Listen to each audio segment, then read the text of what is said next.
Nuestro texto inicial se encuentra en Apocalipsis capítulo 3, verso 20. He aquí yo estoy a la puerta y llamo.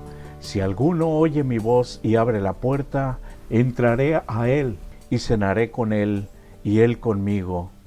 El estudio está basado en Apocalipsis capítulo 2 y 3, combinados con Isaías capítulo 60. Juan fue el último apóstol en morir. Además de escribir el Evangelio y las epístolas que llevan su nombre, también escribió el Apocalipsis, que contribuye mucho a nuestra comprensión del gran conflicto.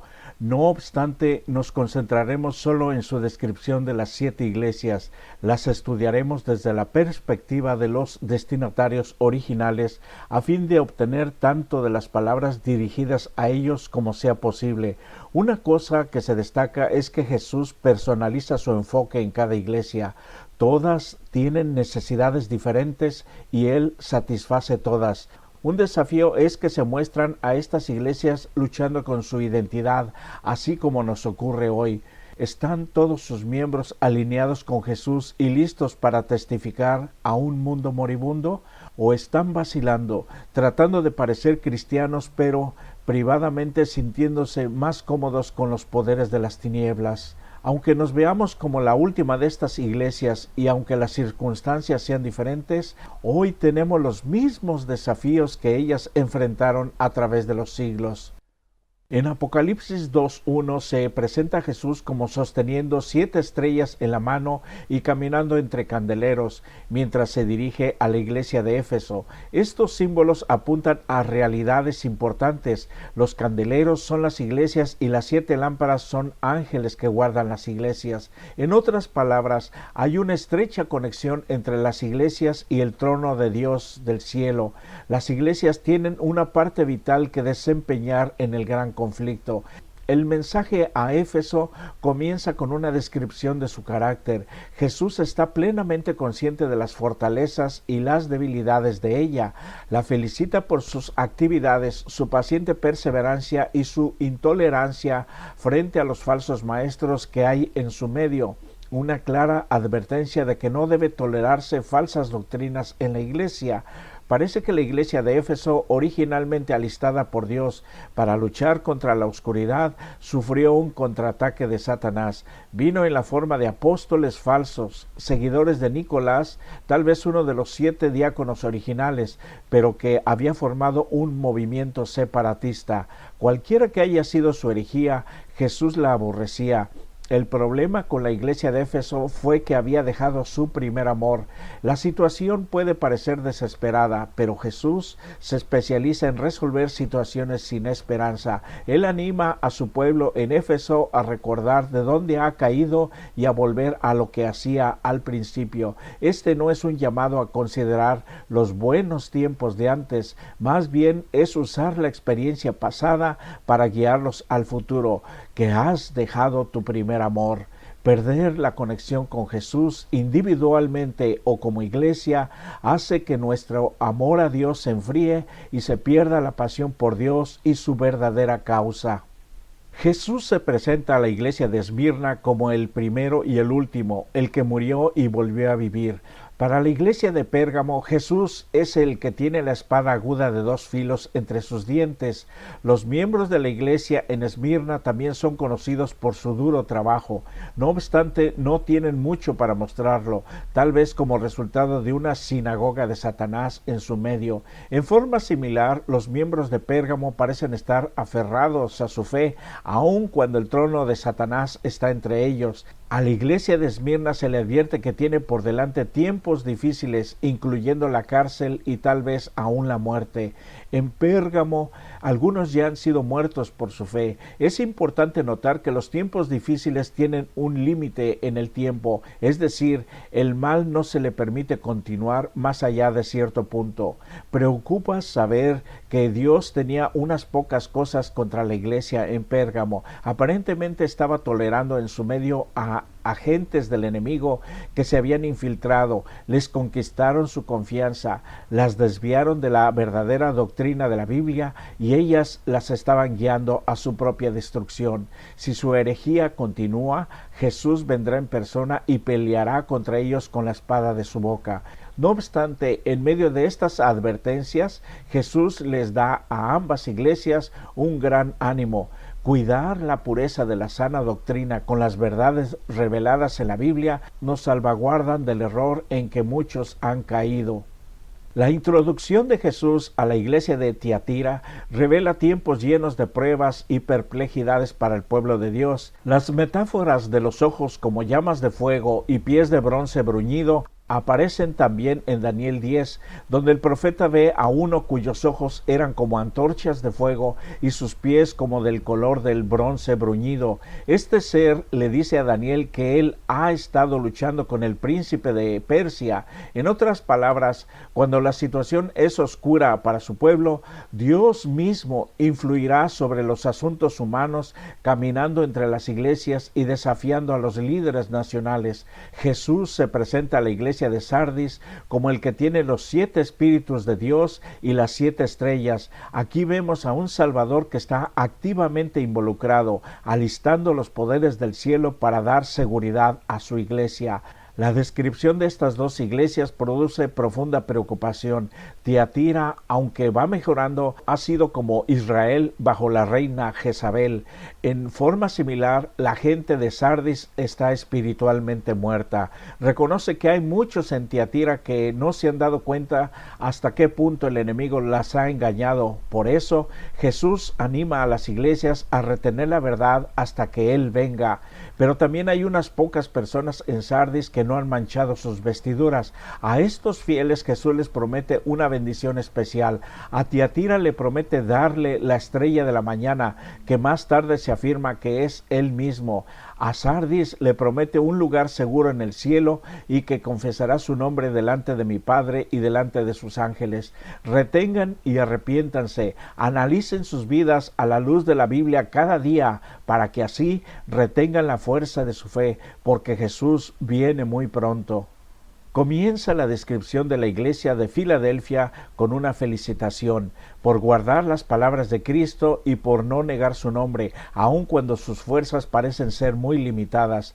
Jesús hace una promesa que intriga, que los miembros de la sinagoga de Satanás pronto irán a los de Filadelfia y les darán homenaje. Esto se relaciona con Isaías 60:14, donde describe que los opresores del pueblo de Dios se postrarán sumisos, en directo contraste con todo el cruel tratamiento que previamente habían dado al pueblo de Dios. De aquí podemos entender que la sinagoga de Satanás había estado haciendo difícil la vida de los primeros cristianos. Como ya vimos, algunas de las iglesias anteriores lucharon con aquellos que enseñaban el error y causaban problemas. Una de las maneras en que Satanás opera en contra de las iglesias, Filadelfia es la que finalmente se quita de encima esta fuente de mal. Parece que la iglesia de Filadelfia, igual que las iglesias previas, había pasado por difíciles tiempos, pero con una actitud distinta de las otras. Esta es la primera iglesia a la que Jesús no le señala específicamente ninguna falla que debería corregir. Su fe y su cooperación con Dios han sido observadas y apreciadas por el Salvador.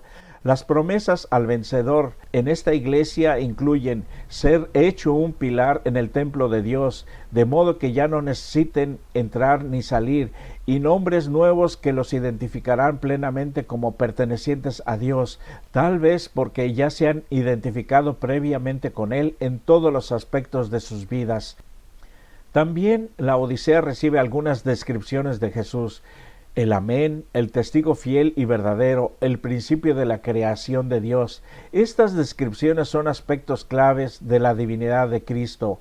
El Amén es una referencia a Isaías 65:16, donde la palabra Amén es traducida como el Dios de verdad y vinculada con el pacto. Jesús es el gran guiador de la verdad. es el gran guardador del pacto, el Dios que guarda sus promesas de salvación y restauración. Jesús también es el testigo fiel que testifica a su pueblo acerca de cómo es Dios realmente. Él también es el creador. Después de estos primeros textos que nos dicen quién es realmente Jesús, es necesario clarificar quién es esta iglesia. En otras palabras, solo podemos realmente conocernos si primero conocemos a Dios. Las personas de esta iglesia han estado engañándose hasta el punto de creer que son lo opuesto de lo que realmente son. Jesús luego les ruega que procuren tener la claridad de visión necesaria para ver las cosas como realmente son y que sean transformados en lo que necesitan. La alternativa es el juicio divino en dos fases. Primero, puede ser necesario un poco de la antigua disciplina paterna. Luego, existe la posibilidad de que Dios los vomite de su boca. A esta iglesia que está tan cerca de ser echada de la presencia de Dios, se le dan las mayores promesas. Jesús quiere esperar y tener una comida con ellos, algo reservado solo para los amigos íntimos. Después les promete la oportunidad de sentarse con Él en su trono. Al hacer un seguimiento de las 7 iglesias, es interesante ver el enfriamiento del pueblo de Dios y su alejamiento de Él.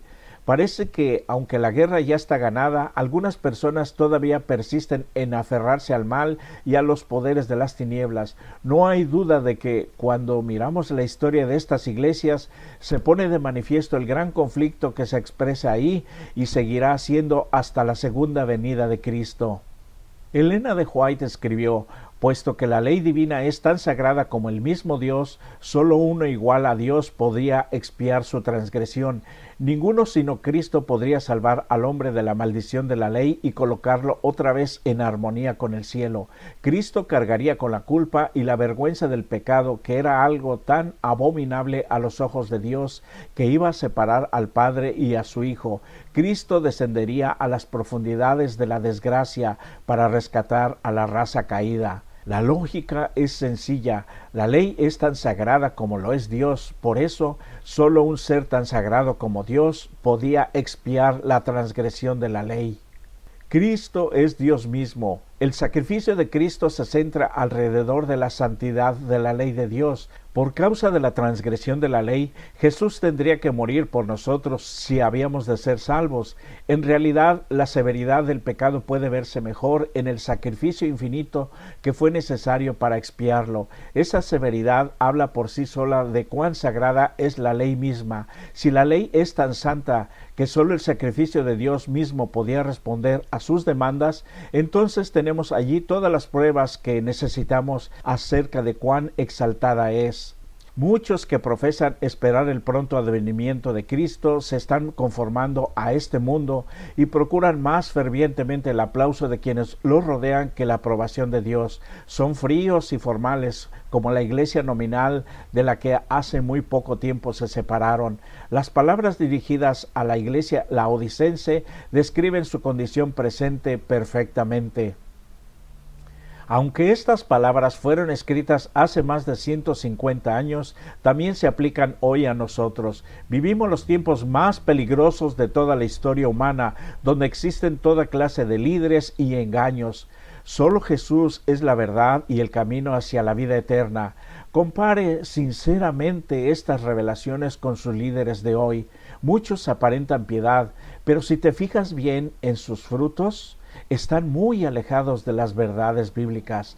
Evidentemente toleran el mal, y estos mismos están arrastrando hoy por miles cada día a la apostasía y alejamiento del verdadero Dios Jesucristo, y de la que demasiado tarde se darán cuenta de su error, si acaso hoy no quieren abrir sus ojos a la luz de la verdad.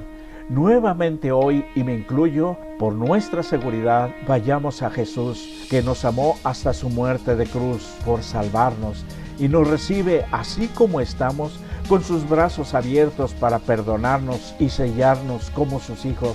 Nadie más en este planeta puede hacer eso por ti. Que Dios te bendiga.